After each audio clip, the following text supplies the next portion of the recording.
And that's why it's also called levush, lo busha. Takes away the busha of a person. What's busha? Busha, the ikr place where busha is on the face. Leman tiye yiras Hashem al paneichem levilti techeto zeh busha. Face turns red. You see a person's embarrassed on his face. Bosh's pun. L'chora, a face. If you had to pick a word in Hebrew to describe a face, I would call it a chutz. Because the face is the most external part of your body, and you're supposed to only have one face, even though I know many people are two-faced, but l'maisa, it's not the way it's supposed to be. You have one face, and it's an external thing. So if I pick the word in Hebrew for face, it should be chutz, singular, external. Why is it panim, plural, internal? The answer is because the face is a screen, and it reflects everything that goes on within the person. The most inner, intimate thoughts, feelings are reflected on the face like a screen. And it's not just one emotion or one idea, it's multiple things. So the face reflects the pnim of a person, the plural. There are many things that a human being has to keep inside that are not proper for him to transmit externally. They're private. They're not supposed to be public. They're not supposed to pass the face, which is the interface between the Rishus HaRabim and the Rishus HaYochid of a person. Some Svarim say that Busha is Vayar Ha'am ki Boshesh Moshe Loredes Min Ahar. Busha means to inhibit. In the world we live in, inhibitions are negative things. They're something you go to the psychiatrist to get rid of. But when they're healthy, they're supposed to be. A person's supposed to be inhibited. Inhibited means to tarry, to hold back. Not everything do you do. Animals do whatever comes naturally. Human beings have seichel. They know there are certain things that are inappropriate to do. And they hold themselves back. That's busha. The busha is the yiras Hashem that holds back what's not proper, what's not appropriate for a human being. That's bosh's pun.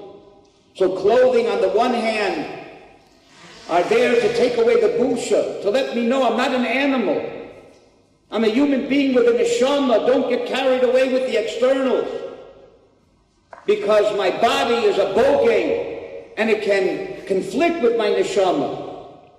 So don't be distracted by the body. Understand the ikars of neshama. At the same time, the Gemara says that clothing is called mechabdusi. Clothing is that which gives a person comfort. People dress up in uniforms. I used to be a Rav in Miami. I had tens of doctors, tens of patients also, but tens of doctors in my kehillah. Some of them would go around and make their rounds in the hospital in a white coat, nice dress pants, and a stethoscope around their neck. And they would come to the bed of a patient that they would feel that they're being serviced by a respectable doctor. Some of them would come right off the golf course in their Bermuda shorts and Bermuda shirts with a stethoscope around their neck, and they couldn't command the same respect as the person who looked like a doctor. If a policeman stops you dressed in Bermuda shorts and not in a police, you're not going to have the same respect for him. So even though the chitzonius is not the ikr, but it's something, it makes a difference if it reflects what you are inside. If there's only chitzonius, then it's worthless. Chafetz Chaim is a marshal for something else, but it fits for this too. There's once a person who was driving a wagon, and there was a storm, snowstorm, and he couldn't go on. 2 o'clock in the morning, he couldn't go on. Stops in an inn, he says, give me a bed for a few hours. I just got to rest for a few hours and leave. And the innkeeper says, I'm sorry, there's no empty rooms. We're completely full. He says, there's got to be an empty bed somewhere. Put me in the empty bed. He said, there's one room with an empty bed, but I rented the room to a general, and he was makbid that I don't put anybody else in that room. He said, look, I'll pay you double what the room is worth for a whole day. I'm going to go in now. The general's fast asleep. I'll be quiet. He won't know I'm there. I'll get up before he gets up. I'll leave, and no one will ever know I was in the room, and you'll make double on the room. The innkeeper says, okay, but you got to promise me. I'm going to come and wake you up at 4:30, 2 hours sleep you get, and get dressed and get out of here so the general never knows you were here. Right? So goes to sleep. The innkeeper comes in at 4:30, shakes him, wakes him up, he gets dressed fast and runs out of the room. As he's leaving the room, he passes a mirror in the hall, and he sees he's dressed in the general's clothes. He says to himself, that idiot innkeeper, he woke up the general, forgot to wake me up. Says the Chafetz Chaim, you may be dressed like the general, but that doesn't make you the general. If the chitzonius is only the chitzonius because you dress like a doctor or a policeman and you're not one, it's meaningless. But if you are one, and this reflects what you are on the inside, then the externals is also important. And that's what Shnius has to do with Shalom Bayis. Because what is Shalom Bayis? Many people think that Shalom Bayis is a home where nobody raises their voice. There are never any arguments or disagreements. Everybody is calm, quiet, and serene. That does not describe Shalom Bayis, that describes a cemetery. Shalom Bayis can be a home where people argue, disagree, even vociferously, even loud, even yell sometimes, with one stipulation, that everybody is concerned about what's important for everybody, not only about themselves. If everybody's concerned about themselves, they can never argue, never disagree. Shalom alai nafshi, there's not a home. That's a bunch of individuals under one roof. Shalom Bayis means shleimus habayis. Shleimus is only when there's harmony. People work together, everybody putting in what they can contribute and what they can benefit, and working together. That's Shalom Bayis. That's shleimus habayis. In order for that, there has to be harmony, and a person has to have harmony within himself.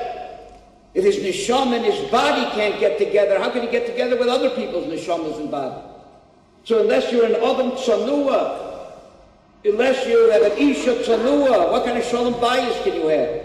There's total disharmony within yourself, surely within your family.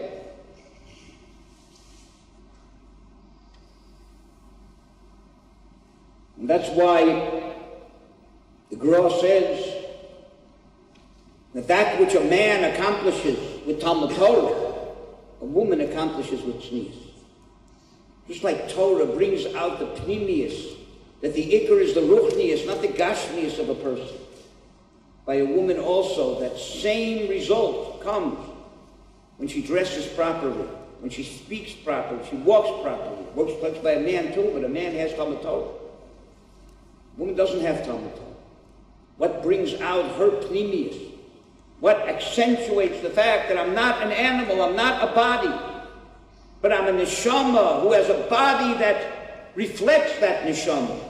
That's the inyan of Tznius. And Tznius is not only in how you dress and how you talk and how you walk, there's Tznius in Torah itself. The Navi complains that Klal Yisrael keep the Torah tzav l'tzav, kav l'kav, ze'er shom. What's the problem? That's how you keep the Torah. You don't sit in a sukkah, wave Esther Gelulav, eat matzah, blow shofar all at once. Tzav l'tzav. Today one mitzvah, another day. And what it means is the following. If I were to ask you how many things does the Rebbeinu Shalom want from us, approximately, things that we're supposed to do and things we're not supposed to do, so you'll tell me Taryag. But that's not true. Because those are only the Roshi Prakim. There's branches and sub-branches and sub-sub-branches, a lot of things. But it's not true. Because by the Rebbeinu Shalom there aren't a lot of things. As the Rambam says in Moreh Nevuchim, Hu uritzono echad. The Rebbeinu Shalom is one and his Ratzon is one. He has no many Ritzonos, he doesn't want a lot of things from us. Mo Hashem Elokecha shoel mimach ki im liyiras. He also wants to be Yirei Shamayim. That's it. What does it mean to be Yirei Shamayim? That every second we live, in every aspect of our life, whatever we are doing, thinking, or saying. We reflect the fact that we are Nivra B'Tselem Elokim and we're a Mamleches Kohanim V'Goy Kadosh. That's it. That's all the Rebbe wants. That everything we do, say, and think, every second of our life, reflects the fact that we are created in the image of the Rebbe. That is so all-encompassing, so overwhelming that we can't deal with it. Imagine a light bulb so big and so bright that you can't look at it. It's impossible to look at it. It's too big and it's too bright. So you take the light bulb and you encase it in a globe, and you cut 613 little windows in the globe. Through each little window you can see one aspect of the light bulb. How do you know what the whole light bulb looks like? There's only one light bulb. If you look through all 613 windows, you'll get a composite picture of the light bulb. That's mitzvahs. Mitzvahs are windows to that one all-encompassing Ratzon Hashem. They're not just things to do and not to do. That's the first step of a mitzvah. Shmiya likol Hashem. Listening to what the Rabbi said. Do the mitzvah. Because if you don't do the mitzvah properly, then you'll never open the window. But once you do the mitzvah, there's another slav. Shmiya bikol Hashem. Listen into what the Rabbi said. What does this mitzvah reveal about the inner Ratzon Hashem? What does he want from your lifestyle, your values, your standards?